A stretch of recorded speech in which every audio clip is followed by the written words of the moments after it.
সম্মানিত মুসল্লিয়ান ইকরাম, আজকে এই জানাজায় যারা উপস্থিত হয়েছেন, আমার বাবা জনাব আলহাজ সিদ্দিকুর রহমান সাহেব, তিনি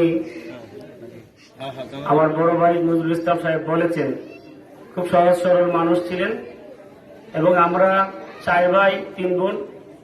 আমরা 4 ভাইকে উনি পড়াশোনা করিয়েছেন, বিয়ের কাজ সম্পন্ন করেছেন এবং বোনদেরকেও সুপাত্রে বিয়ের ব্যবস্থা করেছেন, বিয়ে দিয়েছেন। আমাদের বিন্দু পরিমাণ কোনো দায়িত্বের ঘাটতি তিনি করেন নাই। আমি এখন অবশ্যই শোকাকিভূত, কথা বলতে অনেকটাই অপারগ। আমি শুধু কৃতজ্ঞতা প্রকাশ করছি যারা আমার বাবার জানাজায় সুদূর কুমিল্লা, বুড়িচং, টিয়ারা, নোয়াগাঁও, জমশেদপুর, হাতুরাবাড়ি, মেহারি, বর্নি এবং দিল্লি, বিশেষ করে দিল্লির হেড মাওলানা জনাব মাওলানা এনায়েতুল্লাহ হুজুর আব্বার পীর সাহেব হুজুরের ছেলে। সবসময় দেখতাম যে এনায়েতুল্লাহ হুজুরের সাথে ওনার একটা সখ্যতা ছিল, হুজুরও সবসময় এসে যোগাযোগ রাখতেন।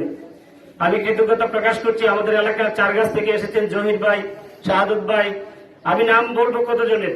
আমি অত্যন্ত খুশি, যদিও মানুষ মাত্রই মরণশীল, জন্মিলে মরিতে হবে এবং একই পথে আমাদের সকলকে পৌঁছাতে হবে। তথাপিও এমন একটা সুদিনে আমার বাবা মৃত্যুবরণ করেছে।